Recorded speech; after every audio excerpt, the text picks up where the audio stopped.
Hola, es un placer tenerte aquí.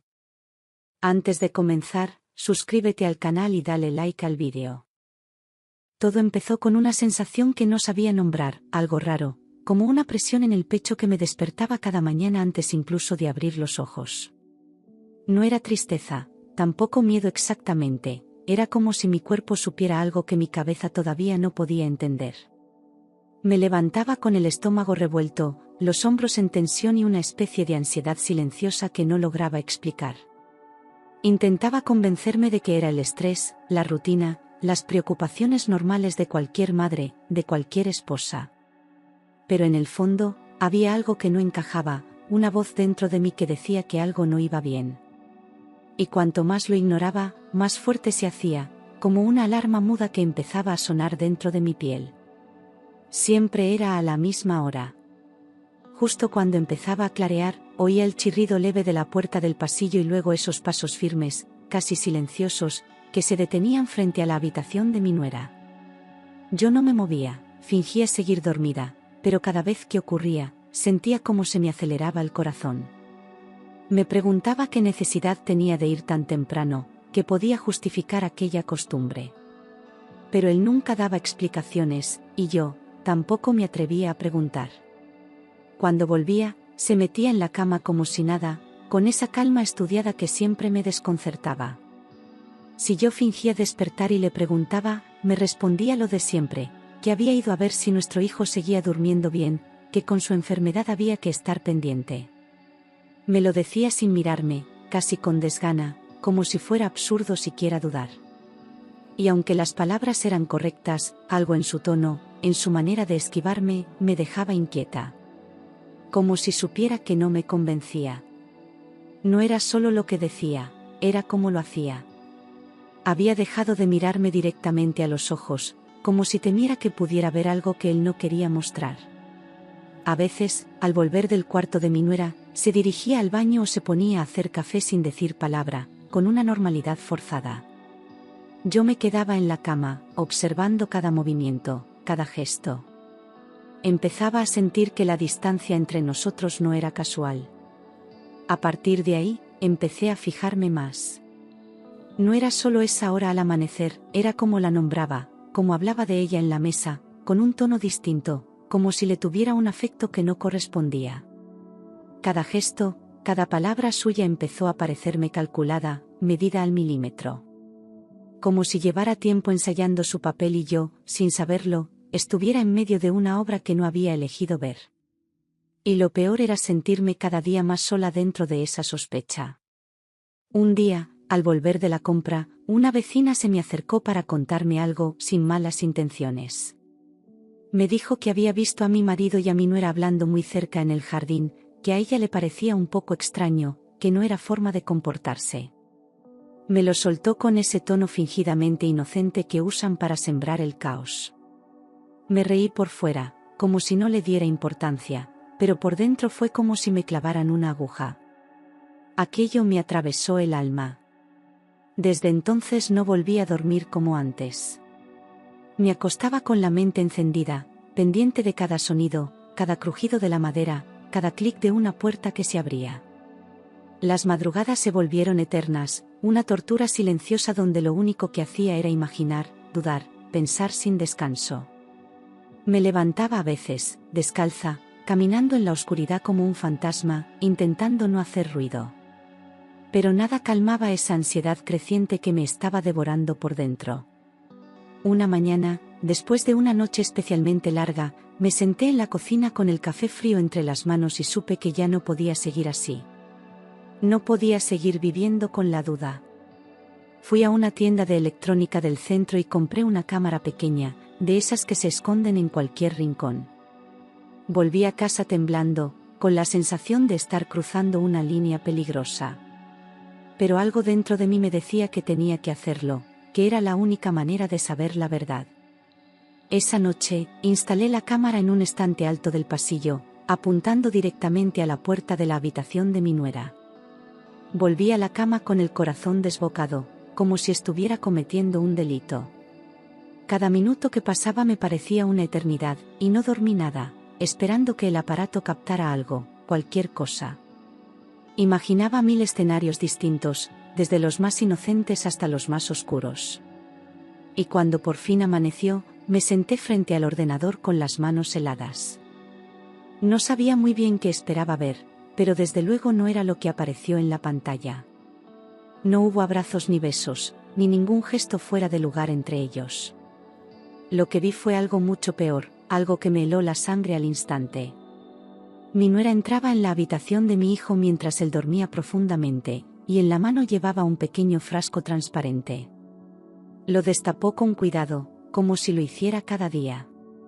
Con una calma aterradora, vertió unas gotas del frasco en el vaso de agua que siempre dejábamos en la mesilla. Miró a mi hijo unos segundos, sin expresión, y luego salió de la habitación como si no hubiera hecho nada extraño. Me quedé paralizada frente a la pantalla, intentando encontrar otra explicación, una razón lógica. Pero en mi interior ya lo sabía, eso no era normal. Eso era algo que no debía estar pasando. Pero lo que realmente me dejó sin aliento fue ver que, al fondo del pasillo, mi marido estaba allí.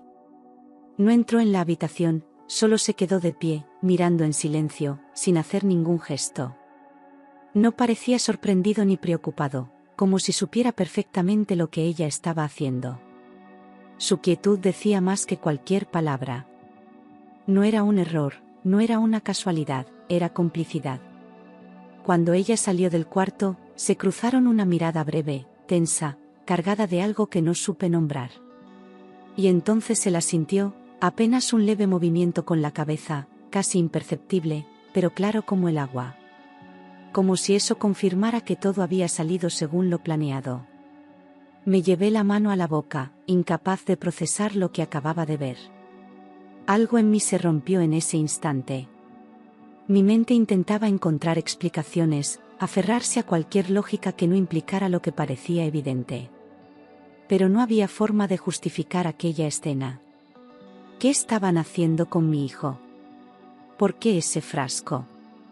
¿Por qué ese silencio entre ellos? Sentí un nudo en el estómago, una mezcla de rabia, miedo y una tristeza tan profunda que me dejó sin fuerzas. No podía ser verdad, pero lo era. Volví a revisar el vídeo, cuadro por cuadro, buscando algún detalle que pudiera haber pasado por alto. Me detuve en la etiqueta del frasco, amplié la imagen, y aunque no estaba del todo nítida, una palabra me golpeó: metamizol. Supe que no era algo que se diera sin receta, y mucho menos sin control médico. Todo indicaba que lo estaban envenenando, lentamente, sin que él lo supiera. Y lo más terrible, con total tranquilidad. Intenté pensar que quizás era parte de un tratamiento alternativo, algo que el médico había aprobado y yo no conocía. Quise creer que existía una explicación lógica, algo que calmara esa angustia que me estaba consumiendo. Pero al revisar los informes médicos de mi hijo, no había mención de ese compuesto. Nadie lo había recetado, nadie lo había autorizado. Y entonces entendí que no había excusas. Solo mentiras. Volví a mirar sus rostros en la grabación, esta vez deteniéndome en los gestos, en los detalles. No había culpa en sus ojos, ni nerviosismo, ni dudas. Era una rutina para ellos, algo que hacían con la misma naturalidad con la que se sirve un vaso de agua. Esa frialdad me golpeó más que cualquier palabra. No solo lo estaban haciendo, lo llevaban haciendo desde hacía tiempo. Mis manos empezaron a temblar sin control, y tuve que cerrar el ordenador para no romper a gritar. Me levanté, caminé por la casa como un alma en pena, sin saber qué hacer ni a quién acudir. El mundo se me vino abajo en silencio, y lo peor era no poder contarle a nadie. Me sentía prisionera en mi propia casa, atrapada entre la duda y el horror. Ni siquiera me atrevía a llorar en voz alta. Esa noche no dormí ni un segundo. Me quedé sentada en la cama, abrazando la almohada, mirando la puerta cerrada con un miedo que no había sentido en toda mi vida. Pensaba en mi hijo, en su cuerpo debilitado, en su confianza ciega en quienes más deberían cuidarle. Y pensaba en ellos, en esos dos, fingiendo, mintiendo, actuando delante de todos. Me dolía el pecho solo de imaginar lo que podría pasar si no hacía nada. Al amanecer, sin haber pegado ojo, supe que no podía quedarme de brazos cruzados. Necesitaba más pruebas, necesitaba saber hasta dónde llegaba todo esto. Fui directa al ordenador, con las manos aún frías, y empecé a revisar la grabación de nuevo, esta vez con más atención. Sabía que algo más tenía que haber. Algo que me dijera la verdad completa, sin dejar dudas. Avancé y retrocedí el vídeo 1000 veces, concentrada en cada segundo, en cada sombra, en cada gesto. Y entonces lo vi, un momento que no había notado antes, un punto exacto en el que la cámara captó algo distinto. Me detuve, agrandé la imagen, subí el volumen. El pasillo estaba vacío, pero la puerta del cuarto de mi nuera estaba entreabierta, y desde dentro se oían voces en susurros. Una conversación que lo cambiaría todo. Me acerqué al sonido con los auriculares puestos, conteniendo la respiración. Oí primero una risa baja, luego una frase apenas audible: nadie sospecha nada. En ese instante, mi marido apareció en la imagen entrando al cuarto de mi nuera. Se detuvieron uno frente al otro, en silencio, y después, sin titubeos, se besaron. Un beso lento, íntimo, que rompía todas las reglas. No sé cómo describir lo que sentí. No era solo el asco de ver a mi marido besando a otra, era el horror de que esa otra fuera la mujer de mi hijo. No era una infidelidad cualquiera, era una traición que cruzaba todas las líneas, una puñalada directa al corazón de nuestra familia. Lloré en silencio, con los dientes apretados y el alma hecha pedazos. Ya no eran solo sospechas. Era real. Cerré el portátil de golpe, como si eso pudiera borrar lo que acababa de ver. Me levanté, recorrí el pasillo sin rumbo, sintiendo como la rabia y el dolor me quemaban por dentro. Tenía la piel helada, el corazón acelerado y la mente nublada por 1000 pensamientos. Todo lo que creía saber sobre mi vida se había desmoronado en cuestión de minutos. Estaba temblando, por dentro y por fuera. Por primera vez, sentí odio. Un odio profundo, oscuro, que no me reconocía capaz de albergar. Me repugnaba imaginar sus manos tocándola, sus ojos mirándola como antes me miraban a mí. Me daban náuseas las escenas que mi mente recreaba sin querer. Ya no se trataba solo de salvar a mi hijo, se trataba de enfrentar a dos personas que me habían destruido desde dentro. Y no iba a quedarme quieta. Me obligué a aceptar lo que no quería admitir: mi marido y mi nuera eran amantes. No era una aventura fugaz ni un error puntual.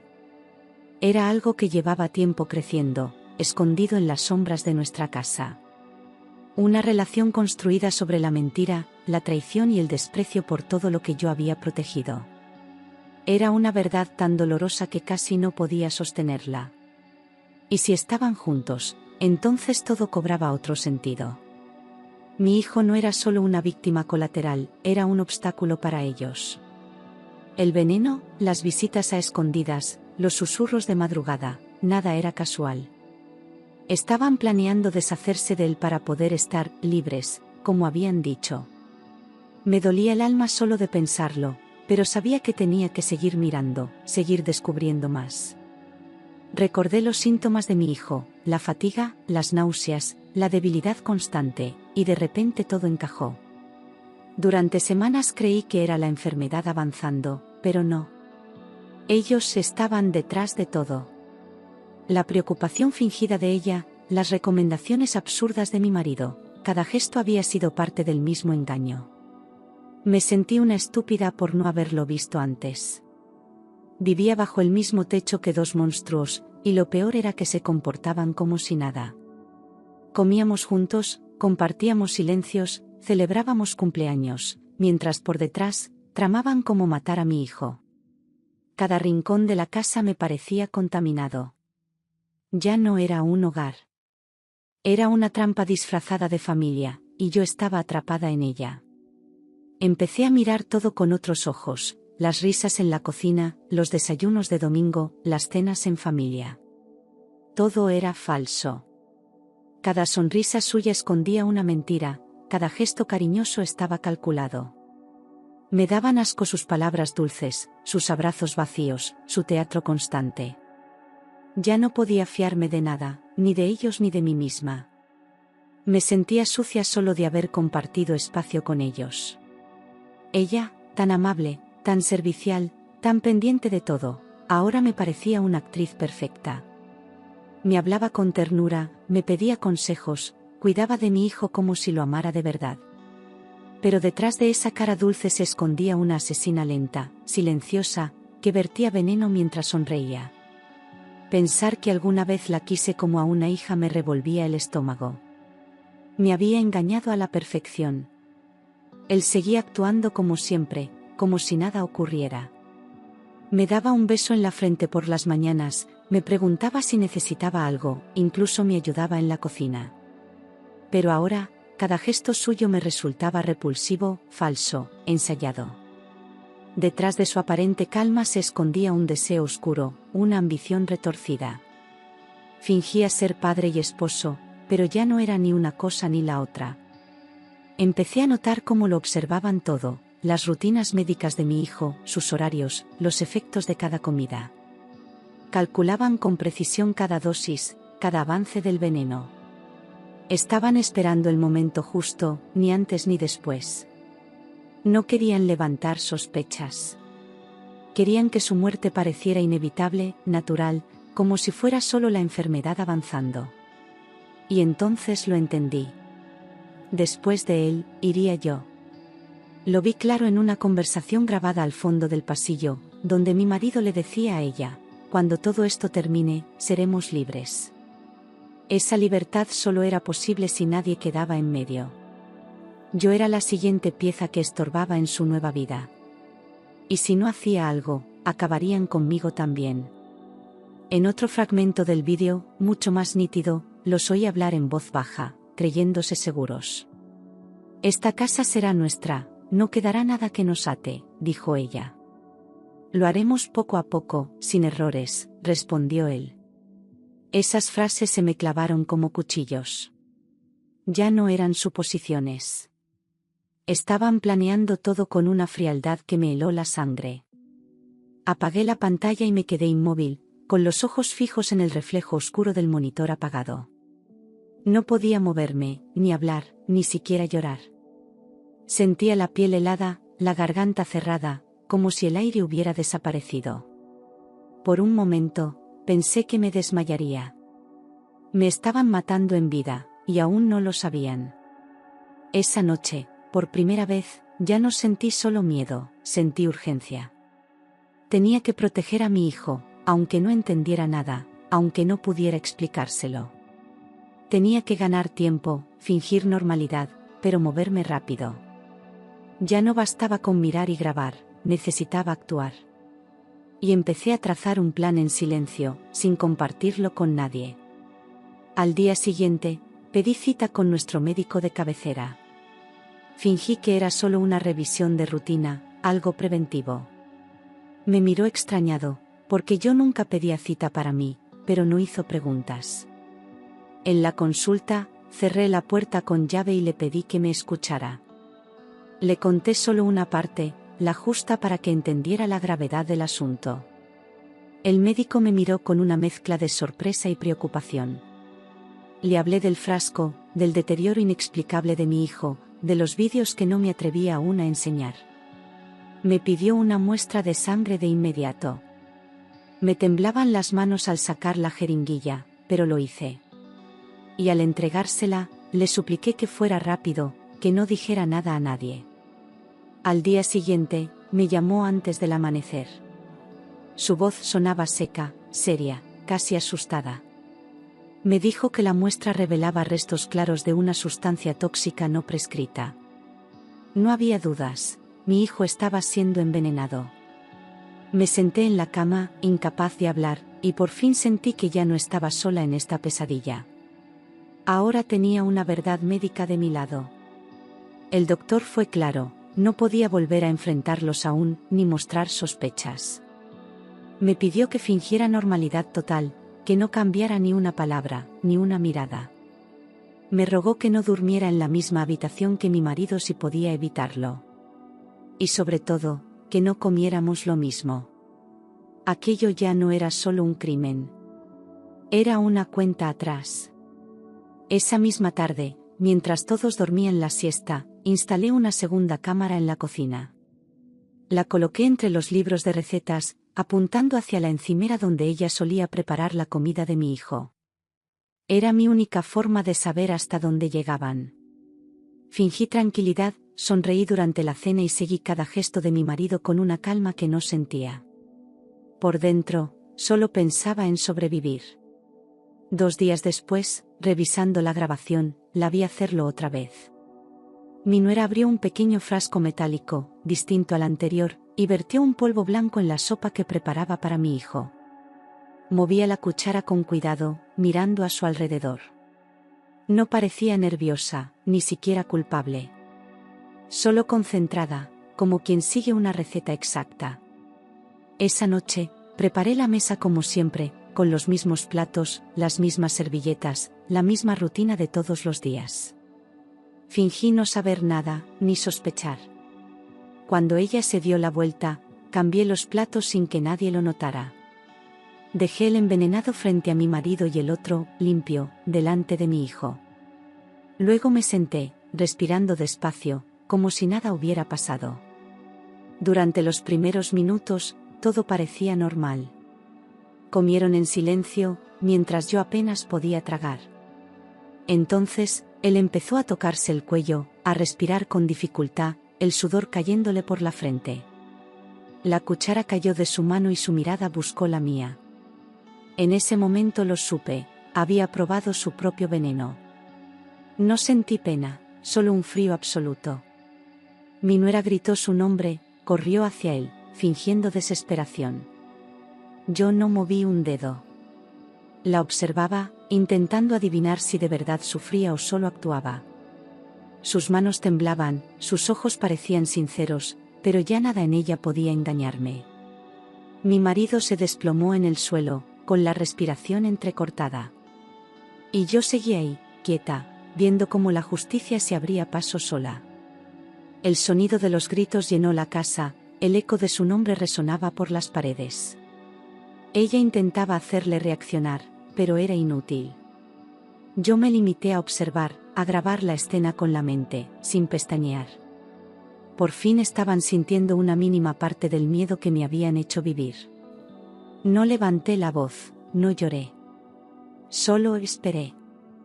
Cuando por fin pude hablar, marqué el número de emergencias con un tono de angustia perfectamente ensayado. Dije que mi marido se había desmayado, que necesitábamos ayuda urgente.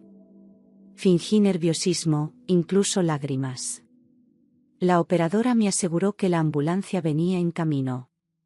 Mientras tanto, ella no paraba de llorar sobre su cuerpo. Y yo, en silencio, solo deseaba que llegaran rápido, pero no por él. Los paramédicos irrumpieron en la casa pocos minutos después. El aire se llenó de ruido, de órdenes cortas, del sonido metálico de los instrumentos. Yo me mantuve a un lado, con los brazos cruzados, mirando sin decir palabra. Él seguía inconsciente, con un color gris en la piel.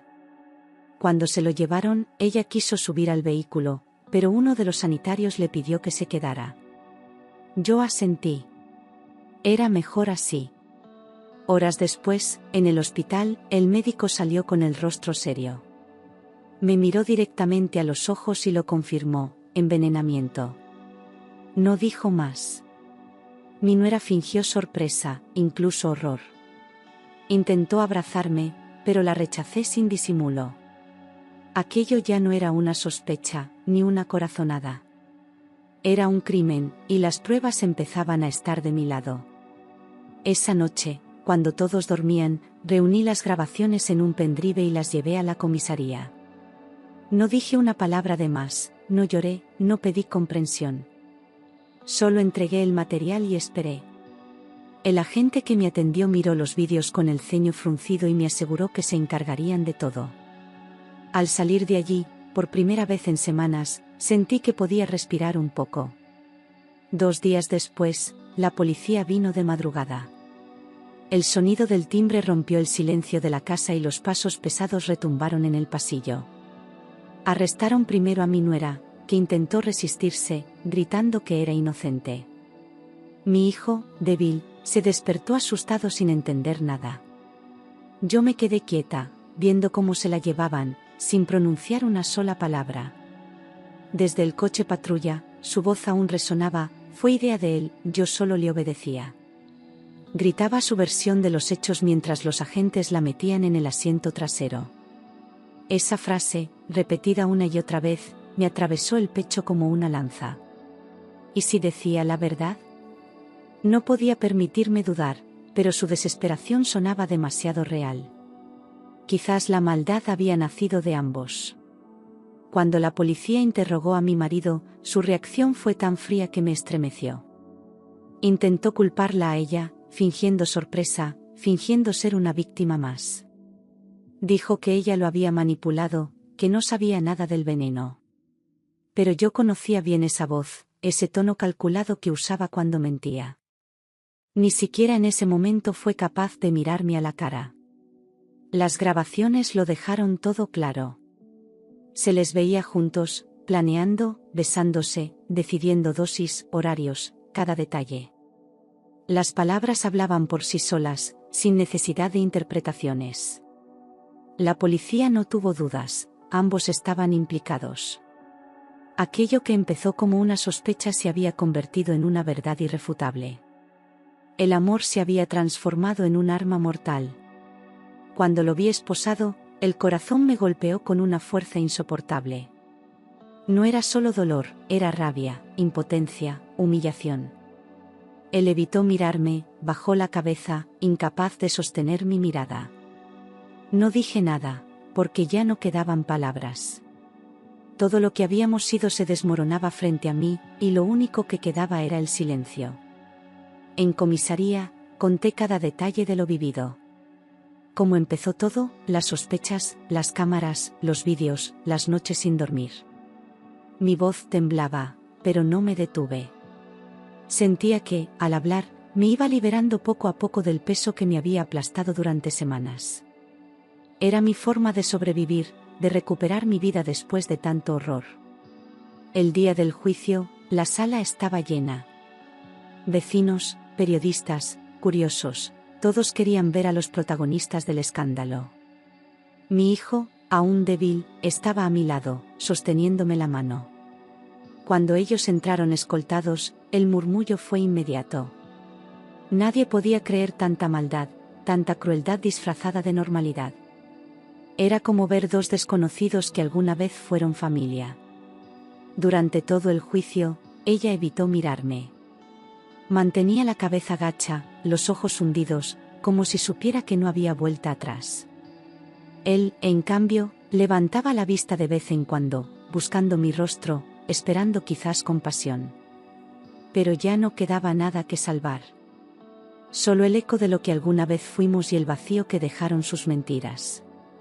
El juez fue contundente, ella fue condenada por tentativa de homicidio, y él, por encubrimiento y cooperación necesaria. Cuando escuché el veredicto, sentí que el aire volvía a mis pulmones. No era alegría, era alivio, una especie de justicia amarga. No se puede ganar cuando lo que se pierde es el alma. Pero al menos, ya no podrían hacerle daño a nadie más. Pasaron semanas de tratamiento hasta que mi hijo empezó a mejorar. Cada día era una pequeña victoria, una comida entera, una sonrisa, un paseo corto por el jardín. Lo veía respirar y me parecía un milagro. Los médicos decían que había tenido suerte, pero yo sabía que no era suerte. Era el resultado de no rendirme, de haber elegido luchar cuando todo parecía perdido. A veces lo observo mientras duerme, tan tranquilo, y me cuesta creer que estuvo tan cerca de la muerte. Me acerco despacio, le acaricio la frente y agradezco en silencio que siga aquí, respirando. Pero dentro de mí, hay un hueco que no se llena.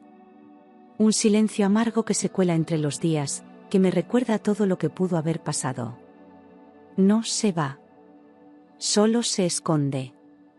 Sé que sobrevivimos, pero no salimos ilesos. Mi alma quedó rota, hecha pedazos que intento recomponer con cada gesto cotidiano. Nadie puede imaginar lo que significa vivir sabiendo que quienes amabas querían verte desaparecer. A veces sonrío en la calle, pero por dentro sigo sangrando. Y no hay cárcel que repare el daño que dejaron. Si algo aprendí, es que el mal no siempre lleva rostro de desconocido. A veces duerme a tu lado, comparte tu mesa, te llama por tu nombre. La traición duele más cuando viene de los tuyos, cuando atraviesa la confianza que diste sin condiciones. Ya no confío fácilmente. Pero tampoco me culpo por haber amado. No es el amor el error. Es quien lo traiciona. Cada mañana, cuando escucho una puerta abrirse, siento ese segundo de miedo antiguo, como un reflejo que aún no se ha apagado. Pero luego respiro hondo, miro a mi hijo y sé que hice lo que tenía que hacer. Vivimos. Eso es lo único que importa ahora. No hay ruido más fuerte que el silencio de la verdad. Y yo, por fin, aprendí a escucharlo. Con el tiempo, aprendí a convivir con la cicatriz. No busco borrar lo que pasó, ni pretendo entenderlo del todo. Pero ya no cargo con culpa, ni me dejo arrastrar por la rabia. He elegido seguir adelante, aunque algunas noches aún me despierten recuerdos. Porque sobrevivir no es olvidar, es recordar sin romperse. La casa ya no es la misma, pero sigue en pie. Hay plantas nuevas, cortinas distintas, pero el silencio tiene otro color. Mi hijo vuelve a sonreír, y eso basta. No quiero venganza, ni justicia eterna. Solo paz. Esa que llega lentamente, sin hacer ruido, después de haber sobrevivido al infierno.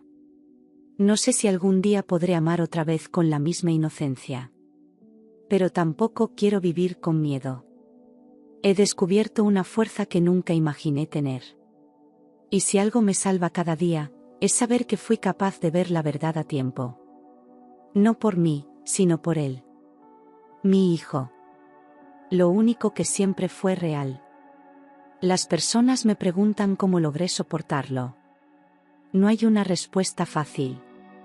Lo hice porque no tenía opción. Porque hay dolores que no permiten pausa, ni tregua. Lo hice con las manos temblando, el alma herida y la verdad delante. Y lo volvería a hacer si eso significara salvarle otra vez. Nunca busqué ser heroína.